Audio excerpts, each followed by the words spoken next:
Good morning, and welcome to Premier's Fiscal 2025 Fourth Quarter and Full Year Conference Call. All participants will be in a listen-only mode. Should you need assistance, please signal a conference specialist by pressing star, then zero. After today's presentation, there will be an opportunity to ask questions.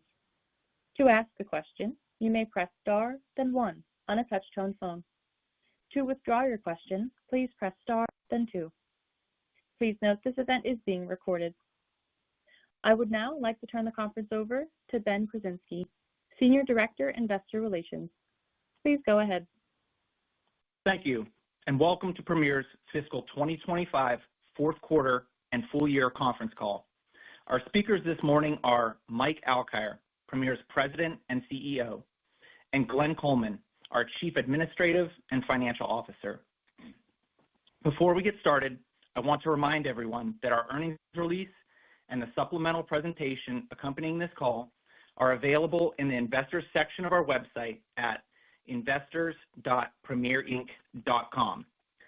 Please be advised that management's remarks today contain certain forward-looking statements, such as statements regarding our strategies, plans, prospects, expectations, and future performance, and actual results could differ materially from those discussed today.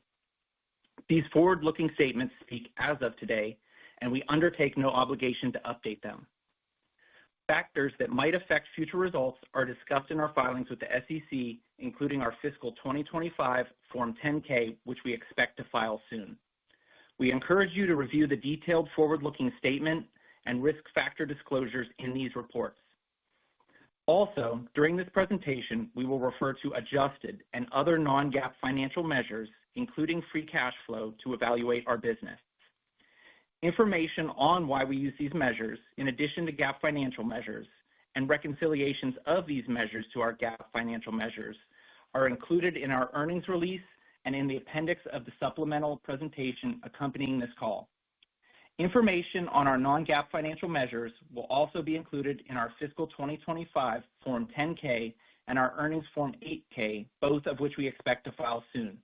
I will now turn the call over to Mike Alkire. Thanks, Ben. Good morning, everyone, and thank you for joining us for Premier's Fiscal Year 2025 Fourth Quarter and Full Year Earnings Call. Glenn will share a more detailed review of our results later in the call. But overall, I'm pleased with our strong finish to the year. Our overall revenue and profitability exceeded expectations, largely due to better than anticipated performance in the supply chain services segment, where we continue to see better contract penetration and ramp up of new member spend. In addition, we also continue to return meaningful capital to stockholders through our quarterly cash dividend and the completion of our $200 million accelerated share repurchase program. From a macro perspective, we continue to see mounting financial pressures for many of our member hospitals and health systems, both in the current environment and looking ahead. These broader market dynamics are accelerating demand for the kind of value-based strategic support that we uniquely provide. Significant headwinds, such as reimbursement cuts, are forcing health systems to rethink their cost structures and long-term sustainability. Many of our members are proactively moving beyond short-term cost containment towards structural changes that strengthen operational resilience and unlock long-term value. We are well positioned to help them on that journey. The breadth of our GPO portfolio, the depth of our advisory expertise, and the promise of our technology are differentiating us in the market, enabling us to deliver measurable impact at scale and deepen our strategic partnerships across the health system landscape. This is evident in the fact that we recently signed 4 very large advisory deals and have a robust pipeline heading into fiscal 2026. As a result of our efforts to reinvigorate our performance services segment and the new talent that we have brought into the company, we are seeing meaningful momentum in our advisory business, a strong validation of the differentiated expertise and capabilities we bring to our members. These health systems are turning to Premier for enterprise-wide transformation. In June, we were excited to announce the acquisition of IllumiCare, a strategic move that significantly strengthens our ability to deliver real-time insights at the point of care leveraging our AI capabilities. This solution not only complements our existing clinical decision support offering, but also expands our addressable market, especially as providers face mounting pressure to improve clinical and financial performance simultaneously. Importantly, our pipeline continues to build, and we're encouraged by the level of strategic engagement we're seeing. These are not one-off projects. Our members are increasingly recognizing the need for fundamental change. In our supply chain services segment, our core GPO business remains strong. We're seeing increased demand for members looking for margin improvement solutions amid ongoing cost pressures, reimbursement uncertainty, and potential tariff impacts. We continue to focus on delivering stability and long-term value creation. Our pharmacy and food portfolios continue to serve as key differentiators within our GPO. Both are delivering steady, meaningful growth, not only among our current members, but also by attracting non-premier organizations seeking distinctive, high-impact savings with built-in supply assurance. These categories are proving to be powerful entry points, and based on historical performance, we believe they are strong leading indicators of broader engagement across our portfolio. This momentum reinforces the critical value we deliver in helping members and future partners navigate today's operational and financial challenges. Taken together, the strength of our business, the commitment of our team, and the growing strategic needs of our members give us confidence in our ability to drive growth moving forward. With that, I'll now turn the call over to Glenn for a deeper dive into our financial results and outlook for the year ahead. Thanks, Mike. As a reminder, all results discussed during this call reflect continuing operations and do not reflect S2S Global, which was divested in October 2024. In addition, we continue to transition and wind down the remaining Contigo Health assets by the end of this calendar year. As such, actual results for the quarter include contributions from the Contigo Health business. However, we're continuing to exclude the results of Contigo Health in our guidance and our discussion of revenue and adjusted profitability for the fourth quarter and full year on today's call. Now, turning to our financial results. Total full-year revenue, adjusted EBITDA, and adjusted EPS exceeded our expectations. We closed out fiscal year 2025 on a positive note, with net revenue of $986 million being $11 million above the midpoint of the guidance range, while adjusted EPS of $1.54 was 11 cents above the high end of our guidance range. Moving to our fourth quarter results, net revenue of $258 million increased 1% on a sequential basis, but declined from the prior year period, largely driven by higher fee share from contract renewals, which are now mostly completed. GAAP net income and EPS from continuing operations of $18 million, or 22 cents per share, decreased from the prior year period, mainly due to lower revenue in the current year quarter. Adjusted EBITDA of $71 million was flat on a sequential basis and translated to a margin of 27.6%.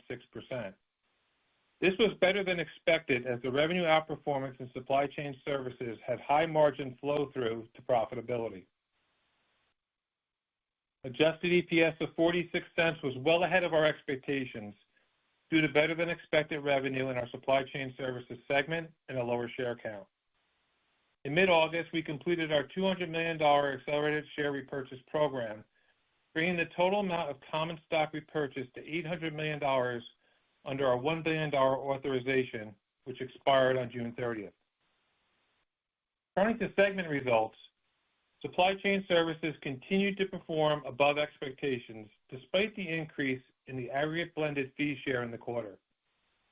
This increase was partially offset by continued growth in gross administrative fees, which grew over 3% in fiscal year 2025, driven by higher contract penetration with existing members and onboarding of new members. In addition, we continue to see broad growth across key categories such as med-surg, pharmacy, food, and purchase services. We've also made meaningful progress in contract negotiations with GPO members that were part of the August 2020 restructure. As of June 30th, contracts representing less than 20% of this group's fees remain, with the majority expected to be addressed in fiscal year 2026. As such, We anticipate fee share will increase to the mid-60% range in fiscal year 2026 and will stabilize in the high 60s on an annualized basis once we've addressed all renewals. Lastly, given we are on the back end of renewals, this will be our final report on the process. Also in this segment, other supply chain services revenue was driven by 17% growth in our supply chain co-management business, resulting from new engagements with members. In addition, our digital supply chain business grew 15% due to further expansion of our solutions to providers and suppliers. Both of these areas represent growth opportunities for us in fiscal year 2026 and beyond. Moving to the performance services segment, we delivered another quarter of sequential improvement in our advisory business. However, it was lower compared to the prior year period, as we're still working to rebuild our sales funnel, but are very encouraged by the large engagements that we've recently won. We also have a robust pipeline of additional opportunities that we're working to close and expect our advisory business to return to double-digit growth in fiscal year 2026. In the fourth quarter, we also had lower enterprise license revenue due to a tough comp to the prior year quarter. Shifting to the balance sheet, in fiscal year 2025, free cash flow was above our expectations, amounting to $181 million, which translated to a free cash flow conversion of 69%. Year over year, free cash flow decreased $48 million, mainly due to higher performance-related compensation payments and the timing of payments to Omnia.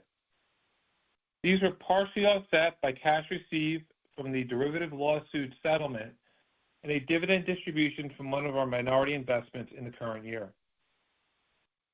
In fiscal year 2026, we expect free cash flow conversion in the range of 70 to 80%, and we continue to anticipate that our cash tax rate will be less than 5% over the next 5 years.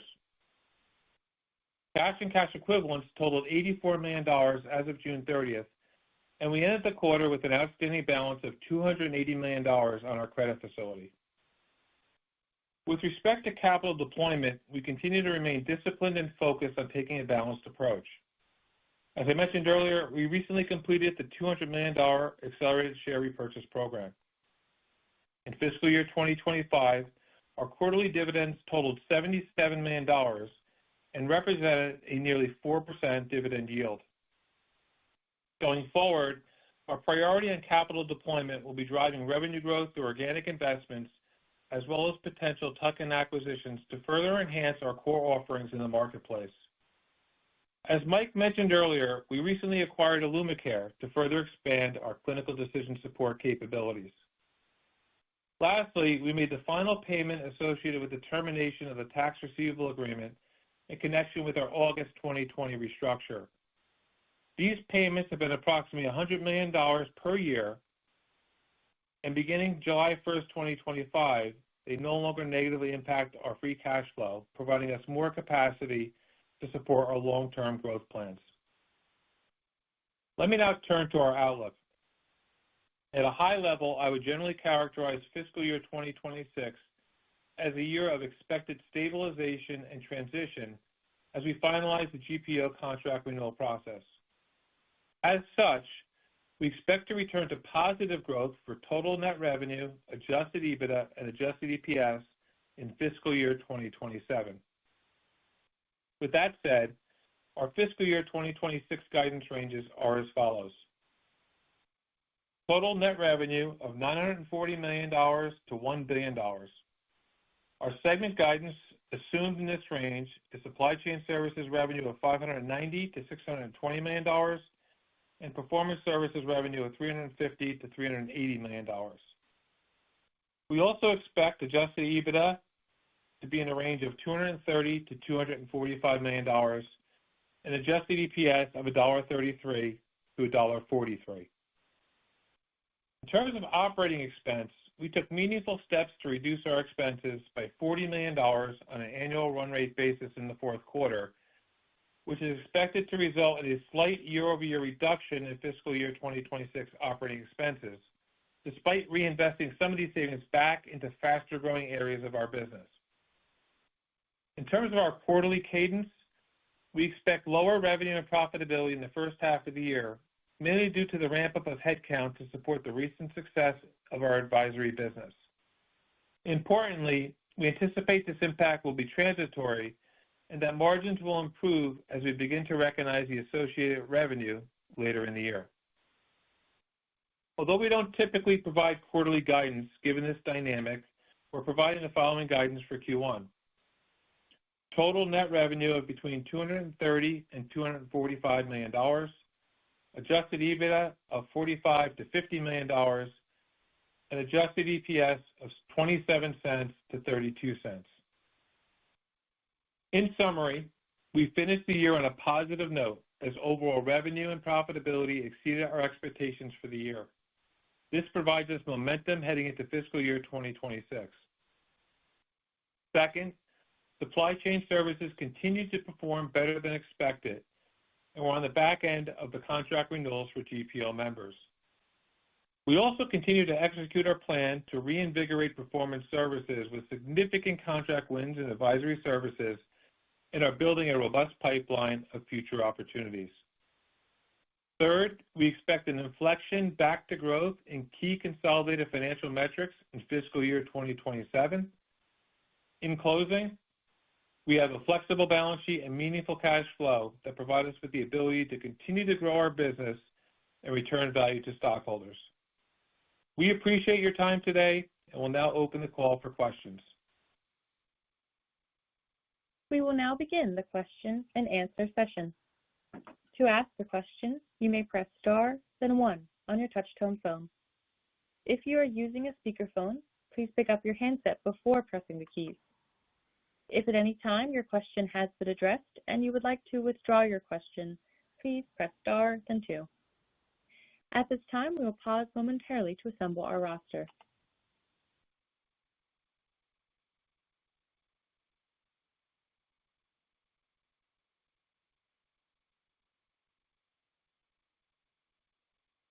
The first question today comes from Michael Cherny with Leerink Partners. Please go ahead. Great, thanks. Good morning. This is Dan Clark on for Mike. First question, just wanted to ask about customer buying behavior you saw in the supply chain services segment in the quarter. Was there any changes or any pull forward ahead of potential tariffs that you observed, and what are you kind of seeing here generally? Hey, this is Mike Alkire. Hey, we did not see a significant pull forward of any buying behavior.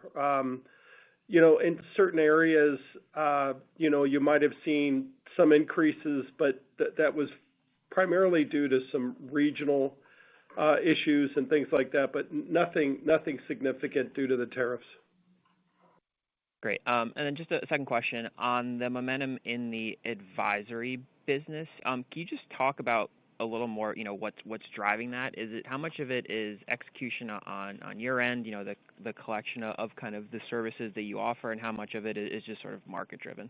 Thanks. Yeah, so I'm going to introduce Dave Zito here in just a second. So Dave's on the call. So Dave is obviously the leader of performance services.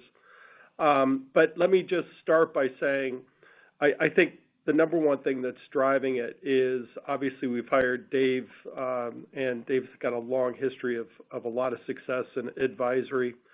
And with all that success and with what's happening with the market, the dynamics happening with the cost pressures, the labor issues, some of these issues associated with potential cuts in Medicaid, and those kinds of things, it's a market that needs some very, very strong solutions to help these health systems transform.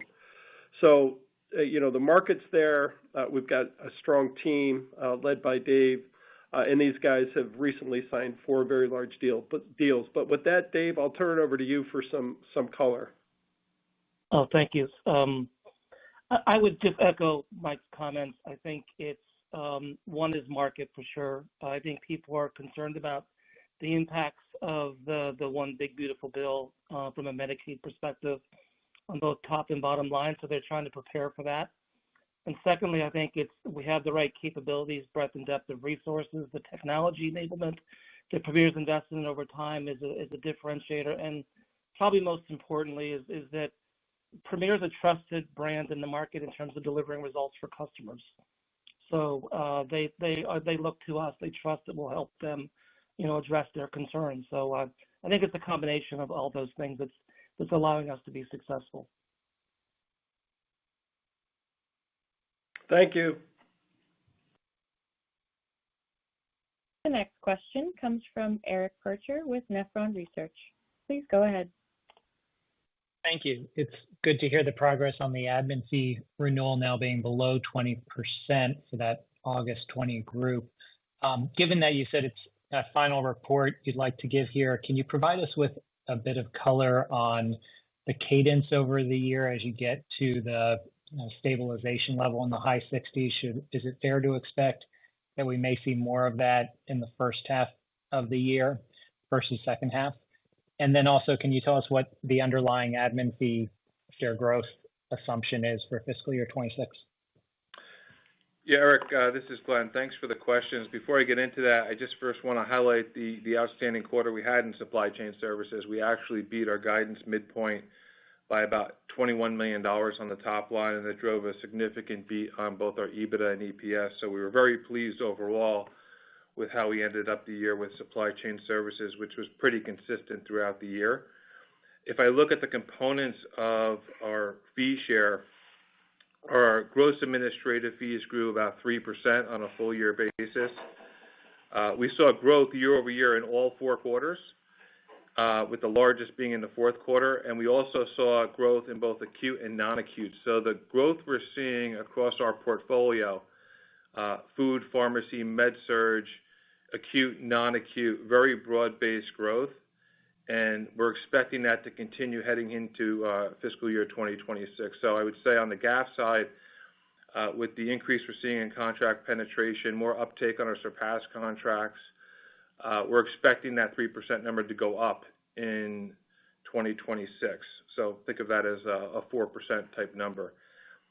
On the fee share, we ended the year in 2025 in the low 60% range. That was consistent with our guidance. Based upon our 2026 guidance numbers, we're anticipating the fee share amount to go in the mid-60s range, and that will ramp up throughout 2026. So expect to see the slight increase throughout the year.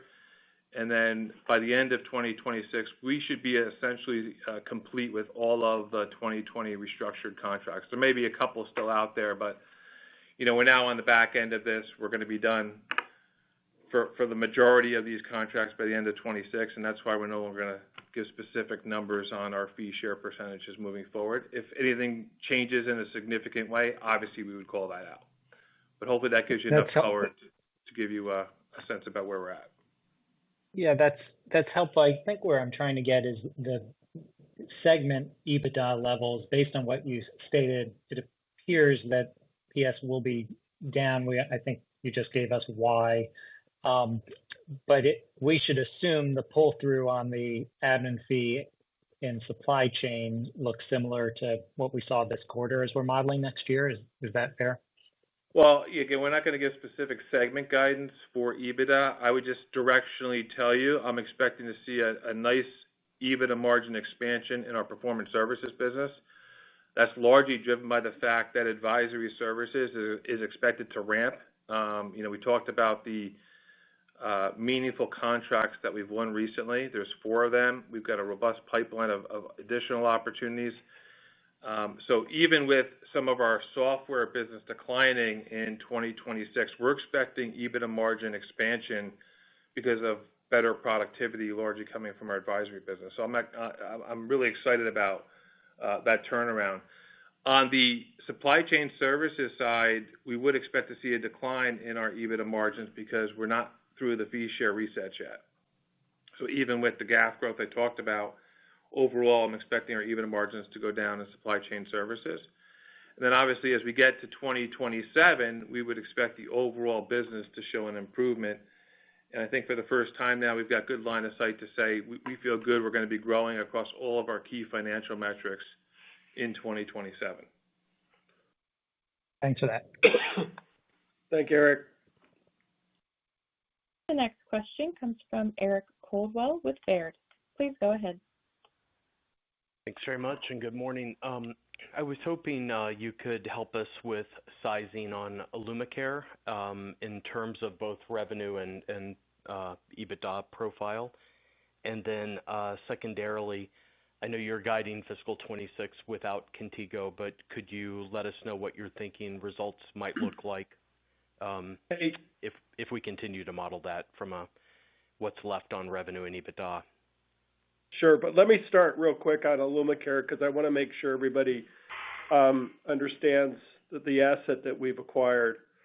First of all, IllumiCare solves a very, very critical member pain point. It addresses the concerns that we've been speaking about, which is margin compression. And so all these things that both Dave Zito and I have talked about with labor shortages, reimbursement cuts, rising costs, and those kinds of things, IllumiCare is going to be a proven lever to actually drive value there. It drives demonstrable difference in terms of delivering about $100 savings per inpatient discharge. So I think it has a huge opportunity to have significant penetration in our health systems and importantly can really help our healthcare systems perform in a very, very difficult time. It also has some wonderful real-time clinical decision support capability that actually works across all EMRs or the significant chunk of EMRs. So we're very excited about that. And then obviously, we think it's going to, be a really nice addition to our Stanson Health capability, and it's going to be a very robust solution using AI, machine learning, and clinical decision support. But with that, Glenn, I'll flip it over to you to get into the details on the numbers. Yeah, I would just add to your comments on the $100 per discharge savings. It's a 10-to-1 return on investment for our customers, which is a meaningful return that they get almost immediate. So we're really excited about that acquisition. In terms of the size of the numbers, IllumiCare, you can think of as an $8 to $10 million revenue business for us in fiscal year 26 and break even on the bottom line. So no impact to our adjusted EPS or adjusted EBITDA.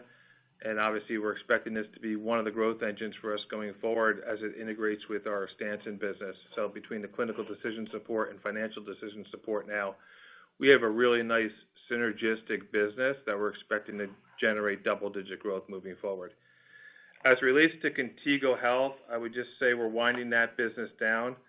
Right now, we've modeled about $9 million of revenue in 2026 and a $6 million EBITDA loss. Thank you very much. It's great. Thank you. Appreciate it. The next question comes from Jessica Tassan with Piper Sandler. Please go ahead. Hi, guys. Thank you so much for the question and congrats on the really strong fourth quarter and fiscal 25. You all have an interesting, so you guys have an interesting perspective because I think the group, and you mentioned this in your prepared remarks, the group purchasing portfolio includes food and perishable items. I guess, are you observing any divergence in kind of typical food purchasing patterns versus med-surg purchasing patterns that would indicate increased intensity per unit of care delivered in FY25, either because of kind of deliberate hospital actions or because patients are preparing to lose coverage in 26? Just any color on trends in intensity per unit of care that you might be able to glean based on just med-surg versus food purchasing? That's a great question. It's very tough to glean it out of, those two portfolios. We have all the data on other measures, from a clinical standpoint, lab values and those kinds of things that we can understand and glean that a little bit more effectively. And I would tell you, there's nothing that's, we see that's significantly changing from a dynamic that you're speaking about.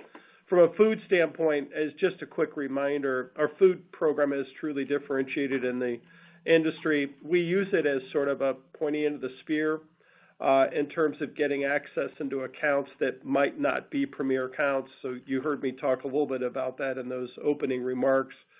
We want to continue to do that just because that program continues to grow and evolve and drive a significant amount of value to these health systems, especially when there's a lot of fiscal pressures they're facing.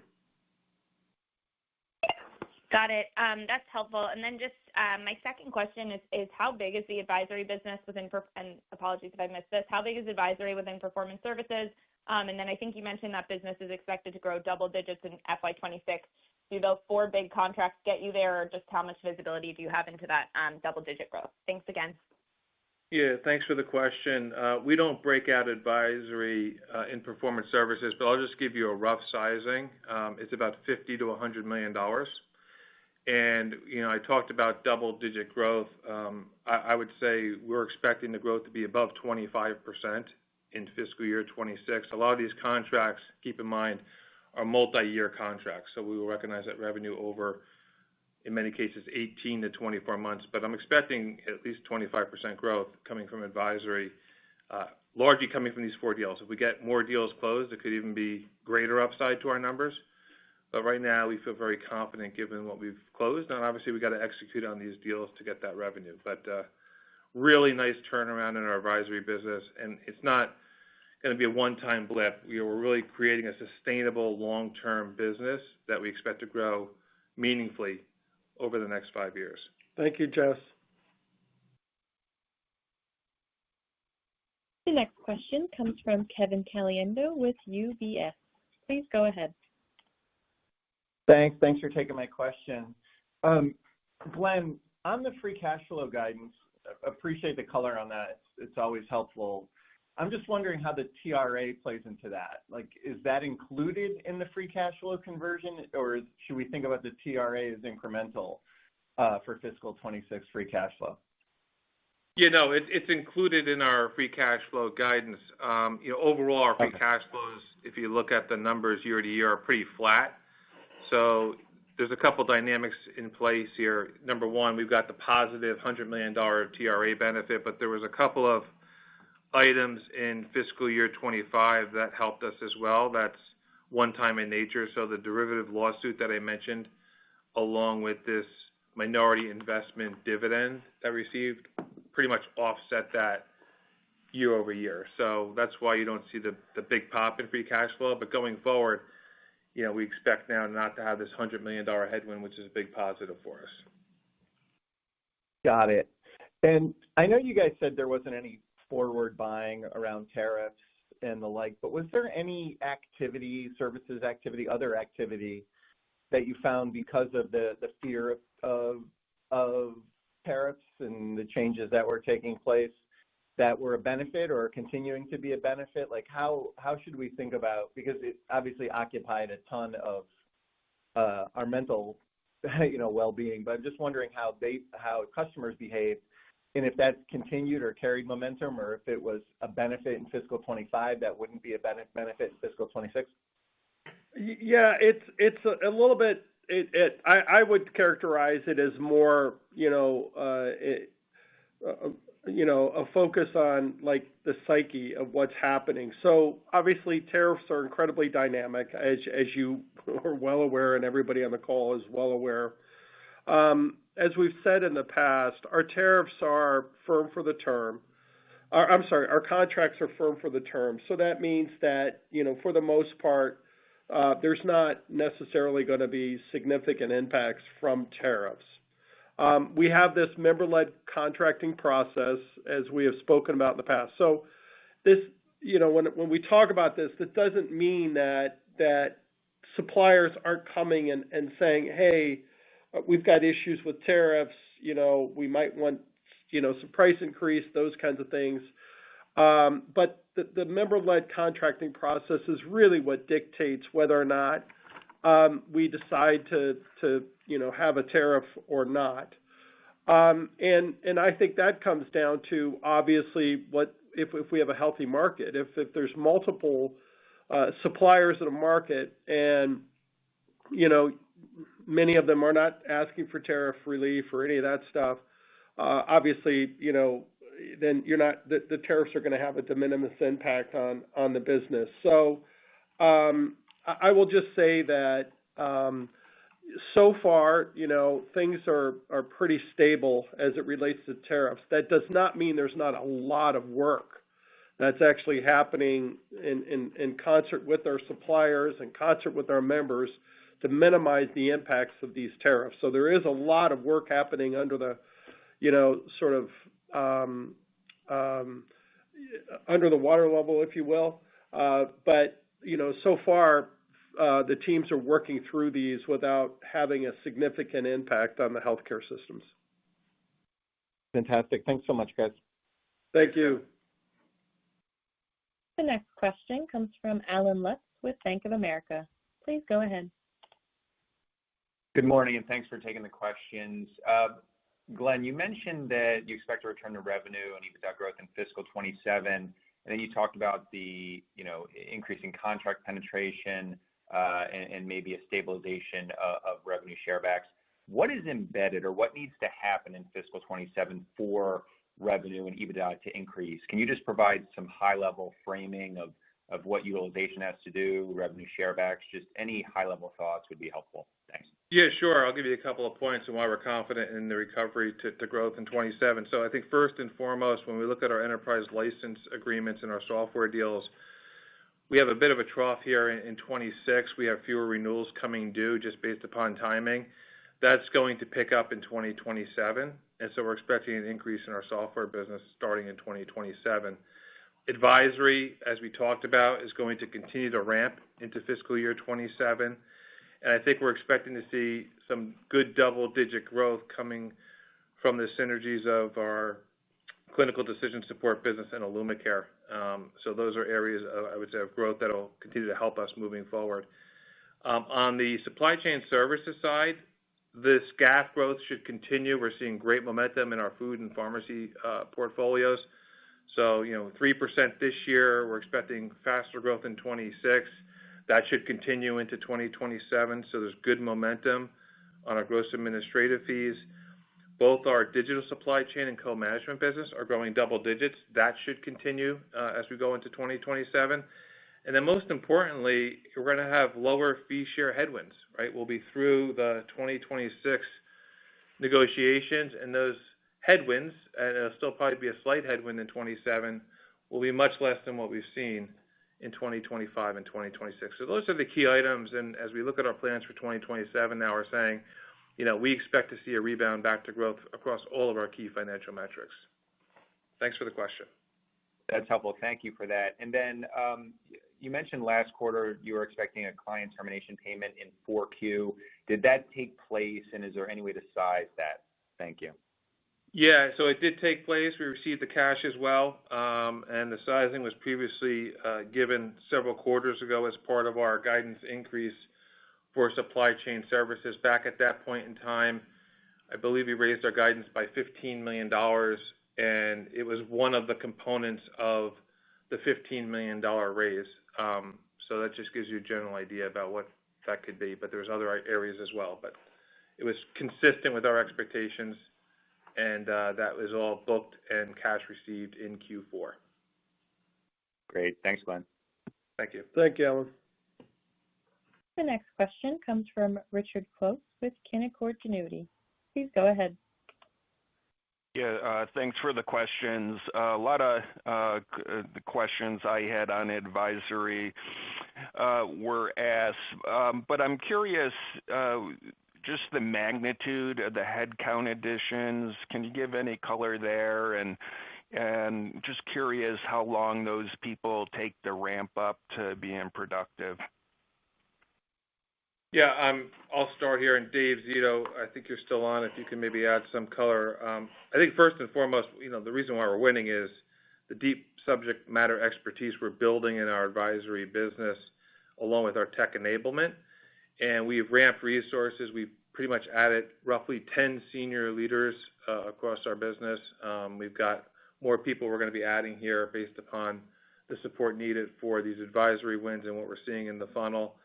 But I would expect, probably another 20 people or so will be added in the not too distant future. And these engagements, I would say, range everywhere from cost reduction, margin improvement to revenue opportunities. So it's everything from revenue optimization to clinical delivery, workforce optimization, supply chain optimization, and those are areas that we're going after. But Dave, did you want to add any more color? Yeah, I would, just a couple things. We've been making the investment since the beginning of the calendar year, and the additions of those 10 people that were referenced really helped drive, again, partnering with the Premier team that was here to build that pipeline and close those deals. So the people we're hiring now are really going to be deployed immediately to work. We're really staffing as people come on board. We are deploying them right to project work. So ramp up will not be an issue as we move forward. So right now we're really trying to fill gaps in capacity to deliver the work that we have sold. So ramp up will be very, very positive and quick. Okay, as a follow-up, maybe on the tech side of the performance services, I'm just curious how you're viewing demand, I guess, post, July 4th and the signing of the big, beautiful bill.